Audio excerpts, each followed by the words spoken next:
નમસ્કાર મિત્રો, સ્વાગત છે આપનું મારી ચેનલ એચએસ ટ્યુટોરિયલમાં। આજે આપણે સંભાવનાના સ્વાધ્યાય એટલે કે સ્વાધ્યાય 14.1 ના દાખલાઓની ચર્ચા કરીશું। વિડીયોની શરૂઆત કરતા પહેલા દરેક મિત્રોને જણાવવાનું કે જો આપ ચેનલમાં નવા હોય તો વિડીયોને લાઈક કરી ચેનલને સબસ્ક્રાઇબ કરવાનું ભૂલતા નહીં।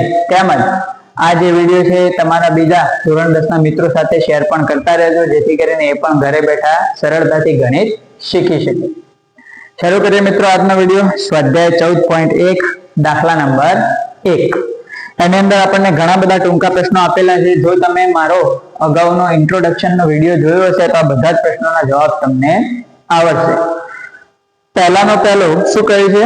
ઘટના ઈ નહીંની સંભાવના। પહેલામાં શું કહ્યું છે? ઘટના ઈ ની સંભાવના અને ઘટના ઈ નહીંની સંભાવના। તો ઘટના ઈ ની સંભાવના એને ગાણિતિક સ્વરૂપમાં મિત્રો શું લખાય? પીઈ તરીકે। ઘટના ઈ ની સંભાવના બરાબર, તો આપણને એને ગાણિતિક સ્વરૂપમાં શું લખાય? પી પ્લસ ઘટના ઈ નહીં। ઈ નહીં મતલબ મિત્રો ઈ નો 12। ઈ નહીં મતલબ શું થાય? ઈ નો 12। તો ઘટના ઈ ની સંભાવના એને કહીશું પીઈ, ઘટના ઈ નહીં ની સંભાવના એને કહેવાય પીઈ 12। તો આ બંનેનો સરવાળો શું થાય આપણને પૂછ્યું છે, તો આપણે ઇન્ટ્રોડક્શનમાં જ વાત કરી કે કોઈ ઘટના ઉદ્ભવે એની સંભાવના અને એ જ ઘટના ન ઉદ્ભવે એની સંભાવનાનો સરવાળો હંમેશા કેટલો થાય મિત્રો? 1। તો આપણે ચર્ચા કરી ગયા છીએ। આશા કરું છું કે તમને બધાને હવે આ દાખલાનો જવાબ આવડ્યો છે। પછી બીજું કહ્યું છે ઉદ્ભવી ન શકે તેવી ઘટનાની સંભાવના। ખાલી જગ્યા છે। ઉદ્ભવી ન શકે મતલબ મિત્રો શું? અશક્ય ઘટના કે જે શક્ય જ નથી। તો અશક્ય ઘટનાની સંભાવના શું થાય? હંમેશા 0। તો બીજામાં પહેલી ખાલી જગ્યામાં શું આવશે? 0। અને કહ્યું છે કે આવી ઘટનાને શું કહેવાય? તો હાલ જ આપણે વાત કરી લીધી, આવી ઘટનાને અશક્ય ઘટના કહે છે। તો બીજા પ્રશ્ન પણ સિમ્પલ પ્રમાણે જવાબ આવી જાય છે। ત્રીજામાં શું કહ્યું છે? ચોક્કસપણે ઉદ્ભવતી ઘટનાની સંભાવના। ચોક્કસ ઘટના એટલે કે સનાતન ઘટના। સનાતન અને ચોક્કસ ઘટના હોય તો એની સંભાવના હંમેશા શું હોય મિત્રો? 1। આપણે અગાઉ ઇન્ટ્રોડક્શન ની અંદર તમને સમજાવ્યું છે, એમાં વાત કરેલી। તો પહેલી ખાલી જગ્યામાં શું આવશે? 1। અને આવી ઘટનાને શું કહેવાય? ચોક્કસ ઘટના અથવા તો સનાતન ઘટના કહેવાય છે। ત્યારબાદ ચોથા નંબરનો આ પણ આપણે તમને લખાવેલું છે ઇન્ટ્રોડક્શનમાં કે પ્રયોગની તમામ મૂળભૂત એટલે કે પ્રાથમિક ઘટનાની સંભાવનાનો સરવાળો કેટલો થાય? 1। એ પણ ઇન્ટ્રોડક્શનમાં તમને સમજાવેલું છે મિત્રો, એટલે આપણે અહીંયા બહુ સમય લેતા નથી। ઇન્ટ્રોડક્શનનો વિડીયો બાકી હોય તો પહેલા એ જોઈ લેજો કે ભાઈ પ્રયોગની તમામ મૂળભૂત ઘટના એટલે કે પ્રાથમિક ઘટના હોય એની સંભાવનાઓનો સરવાળો લેવામાં આવે તો 1 થાય। કઈ રીતે થાય એ પણ આપણે ઇન્ટ્રોડક્શનમાં સમજાવેલું છે। ચલો પછી પાંચમામાં શું કહે છે મિત્રો? કે ઘટનાની સંભાવના ખાલી જગ્યાથી મોટી અથવા તેના જેટલી અને ખાલી જગ્યાથી નાની અથવા તેના જેટલી હોય તો આપણે વાત કરી હતી કે કોઈ પણ ઘટનાની સંભાવના 0 થી 1 સુધી હોય છે। એમાં 0 પણ આવી શકે અને 1 પણ આવી શકે। એટલે પહેલી ખાલી જગ્યામાં શું આવશે? 0। અને બીજી ખાલી જગ્યામાં શું આવશે? 1। એટલે કે કોઈ પણ ઘટનાની સંભાવના 0 થી લઈને 1 સુધી હોઈ શકે। તો આપણે ઇન્ટ્રોડક્શનમાં જે ચર્ચાઓ કરી હતી એના આધારિત જ અહીંયા સ્વાધ્યાયની અંદર પ્રશ્નો પૂછેલા છે। તો આશા કરું છું કે આ બધા પ્રશ્નોના જવાબ હવે તમને સારી રીતે આવડતા હશે। ચાલો પછી મિત્રો દાખલા નંબર 2। એની અંદર આપણને શું કહે છે કે નીચે આપેલા પૈકી કયા પ્રયોગના પરિણામો સમસંભાવી છે એ સમજાવો। સમસંભાવી મતલબ શું મિત્રો? આ શબ્દ તમારે સમજવાનો છે। સમસંભાવી, સમસંભાવી એટલે કે જે પરિણામો કયા છે બધા પરિણામ અથવા એક પરિણામ, 2 પરિણામ હોય, 3 પરિણામ હોય કે વધુ પરિણામ હોય, એ બધા પરિણામ ઉદ્ભવવાની સંભાવના સરખી હોય એના આપણે કહીશું સમસંભાવી। શું? ફરીથી સમજો કે ભાઈ સમસંભાવી કોને કહેવાય? તો જેટલા પણ પરિણામ આપેલા હોય એ બધા પરિણામ ઉદ્ભવવાની સંભાવના સરખી હોય। એટલે કે કોઈ 2 પરિણામની વાત કરીએ તો બંનેની સંભાવના 1/2 હોય, 3 પરિણામની વાત કરીએ તો ત્રણેયની સંભાવના સરખી હોય, તો એવા પરિણામોને કહેવાય સમસંભાવી પરિણામ। તો આપણને નીચે જુદી જુદી બાબતો આપેલી છે, પ્રયોગ અને પરિણામ, પ્રયોગ અને પરિણામ કરીને તો આપણે પરિણામ અને પ્રયોગ સમજીને કહેવાનું છે કે આ ઘટના સમસંભાવી છે કે નહીં। તો જુઓ મિત્રો, તમે આ વાંચવા જશો ભાઈ પહેલું કહ્યું છે કે પ્રયોગ, ડ્રાઈવર કાર ચાલુ કરવાનો પ્રયત્ન કરે છે। પરિણામ શું આપે છે? કાર ચાલુ થાય છે અથવા ચાલુ થતી નથી. હવે તમને એમ લાગે કે ભાઈ ચાલુ થાય ના થાય બંનેની સંભાવના સરખી જ કહેવાય, થાય પણ શકે ના પણ થઈ શકે, તો સમસંભાવી. પણ મિત્રો એવું નથી, આ પરિણામ સમસંભાવી નથી.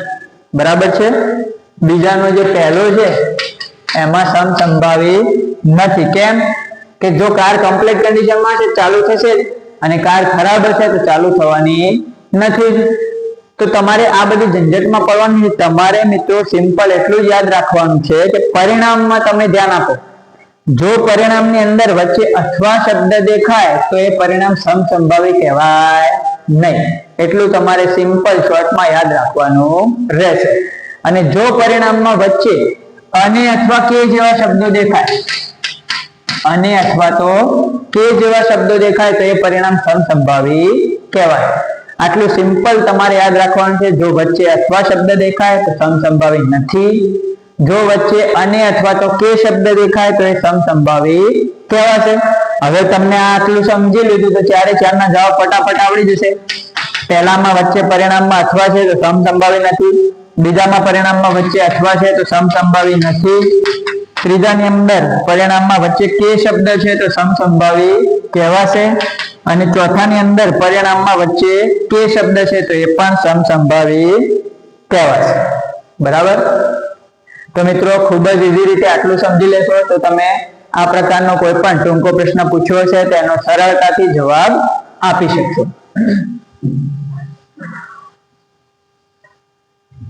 આગળ જોઈએ મિત્રો, દાખલા નંબર 3. શું કહે છે આમાં?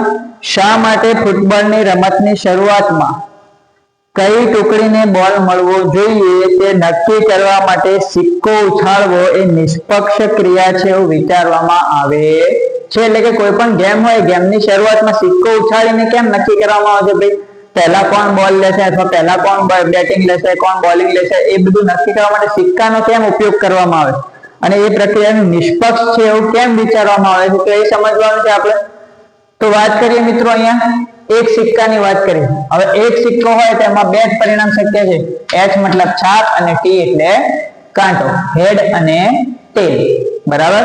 તો હેડ અને ટેલ ની વાત કરી છે તો એક સિક્કામાં બે જ પરિણામ આવે, અથવા તો છાપ આવશે અથવા તો કાંટો આવશે. ચલો હવે માની લો કે સિક્કો ઉછાળે, હું એમ કહું કે સિક્કો ઉછાળે તો એમાં છાપ મળવાની સંભાવના કેટલી? તો છાપ મળવાની સંભાવના કેટલી થાય? 1/2. કેમ કે આપણે સંભાવનાનું સૂત્ર શું છે? શક્ય પરિણામ ભાગ્યા કુલ પરિણામ. તો એક સિક્કામાં કુલ કેટલી સંભાવનાઓ? કુલ પરિણામ કેટલા? 2. અથવા છાપ આવશે અથવા કાંટો આવશે. તો કુલ પરિણામ કેટલા થઈ ગયા? 2. હવે એમાંથી છાપ કેટલી વખત છે?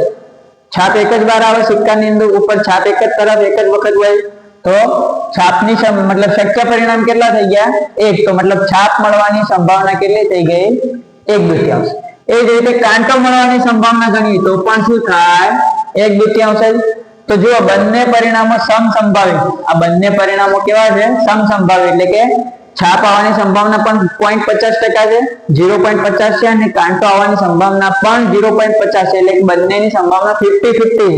એટલા માટે કોઈ પણ રમતની શરૂઆતમાં સિક્કો ઉછાળીને કોણ દાવ લેશે, કોણ બોલ લેશે એ બધું નક્કી કરવામાં આવે છે. અને આ પ્રક્રિયાને નિષ્પક્ષ પ્રક્રિયા એટલા માટે માનવામાં આવે છે કેમ કે આના બંને જે પરિણામ છે સમસંભાવી છે. બંનેમાંથી કોઈ પણ પરિણામ મળવાની સંભાવના સરખી રહેલી છે. તો આ રીતે તમે એનો જવાબ સરળતાથી આપી શકો. ભાઈ આ બંને પરિણામ છે, બંને પરિણામ મળવાની સંભાવના સમાન છે, એટલા માટે આ પ્રક્રિયાને નિષ્પક્ષ પ્રક્રિયા માનવામાં આવે છે. બરાબર? તો ખૂબ જ ઈઝી છે મિત્રો. ત્રીજા નંબરનો દાખલો સરળતાથી સમજીને તમે એનો જવાબ આપી શકો છો. ત્યારબાદ દાખલા નંબર 4. નીચેનામાંથી કયા વિકલ્પની ઘટનાની સંભાવના ન હોઈ શકે? શું કહે છે? નીચેનામાંથી કયો વિકલ્પ ઘટનાની સંભાવના ન હોઈ શકે? તો પહેલો આપે છે 2/3, પછી આપે છે -1.5, પછી આપે છે 15% અને પછી આપે છે 0.7. તો અહીં તો મિત્રો ઓપ્શન જોઈને તરત જ ખબર પડે છે કે ભાઈ આ -1.5 છે. માઇનસમાં આપણે વાત કરી હતી કે કોઈ પણ ઘટનાની સંભાવના હંમેશા 0 થી 1 ની વચ્ચે હોય છે. બરાબર? તો અહીં તો ચોખ્ખું દેખાય છે કે આ માઇનસ છે, 0 થી નીચે છે. 0 થી નીચે ક્યારે સંભાવના હોય નહીં, મતલબ આ જે છે સંભાવના ક્યારે હોઈ શકે નહીં. જો તમે 2/3 કરશો તો પોઈન્ટમાં કઈ જવાબ આવશે 0 થી 1 ની વચ્ચે આવશે. 15% છે તો એને 15/100 એટલે 0.15 લખાય. બરાબર. આ 0.7 છે તો આ બાકીના ત્રણેય પરિણામ 0 થી 1 ની વચ્ચે આવે. જ્યારે આ માઇનસ 0 થી નીચે જતું રહેશે તો એ આપણી સંભાવના હોઈ શકે નહીં. તો ખૂબ જ ઈઝી રીતે આ રીતે તમે એનો જવાબ આપી શકો છો. દાખલા નંબર 5 શું કહે છે? PE બરાબર 0.05 હોય તો E નહીં, એટલે કે P મતલબ ઘટના ઉદ્ભવવાની સંભાવના મિત્રો આપણને આપેલી છે અને એવું કહ્યું છે કે આ જ ઘટના ન ઉદ્ભવવાની સંભાવના એટલે કે PE બાર આપણે શોધવાનું છે. PE બાર ની સંભાવના કેટલી આપણે શોધવાનું છે. તો મેં તમને ખૂબ જ ઈઝી રીતે સમજાવ્યું છે ભાઈ કોઈ ઘટના ઉદ્ભવે એની સંભાવના P અને એ જ ઘટના ન ઉદ્ભવે એની સંભાવના PE બાર બંનેનો સરવાળો કેટલો થાય? 1. બરાબર. તો 1 આપણને આપેલી છે 0.05 અને ન ઉદ્ભવવાની સંભાવના 1. તો ન ઉદ્ભવવાની સંભાવના PE બાર બરાબર 1 માઇનસ 0.05. 1 માંથી 0.05 બાદ કરી દો. અહીંયા 0 9 10 10 માંથી 5 ગયા 5 9 અને 0 તો કેટલા આયા? 0.95. તો મતલબ આ ઘટના ન ઉદ્ભવવાની સંભાવના 0.95 થાય. અને સિમ્પલ મિત્રો તમને આની અંદર એક બીજી ટ્રીક શીખવાડી દઉં કે ભાઈ પોઈન્ટ પછી બે આંકડા છે તો અહીંયા ટોટલ 100 થવું જોઈએ. અહીંયા જો પોઈન્ટ પછી બે આંકડા જોવાના તો 5 આપે તો 5 ની અંદર કેટલા ઉમેરી તો 100 થાય એવું વિચારો. તો 5 ની અંદર 95 ઉમેરી તો 100 થઈ જાય. તો મતલબ એક 0.05 છે તો બીજું 0.095 થશે. હવે માની લો કે PE બાર છે આપણને, ધારો કે આની કિંમત આપી છે PE બાર 0.30. તો PE ની કિંમત કેટલી? તો હવે તરત તમે જવાબ આપી શકો કે ભાઈ આ 30 છે તો બાકીનું 100 થવું જોઈએ. 2 પોઈન્ટ હોય તો 100, 3 પોઈન્ટ હોય તો 1000 થવા જોઈએ. એટલું યાદ રાખવાનું. તો અહીંયા PE બાર ઘટના ન ઉદ્ભવવાની સંભાવના 0.30 છે તો ઉદ્ભવવાની સંભાવના કેટલી થશે? તો 100 પૂરા કરો તો અહીંયા કેટલા થાય? 0.70. 30 ને 70 100. તો આ 0.30 તો આ 0.70. એ રીતે તમે ફટાફટ એના જવાબ આપી શકો છો. આશા કરું છું કે આજનો આ વિડીયો તમને ખૂબ જ સારો લાગ્યો છે. દરેક મિત્રો કોમેન્ટ આપવાનું ભૂલતા નહીં. તેમજ વિડીયોને લાઈક કરી, ચેનલને સબસ્ક્રાઇબ કરી બીજા મિત્રો સાથે શેર પણ કરતા રહેજો. ફરી મળીશું નવા વિડીયોમાં નવા ટોપિક સાથે. ત્યાં સુધી જય હિન્દ, જય ભારત.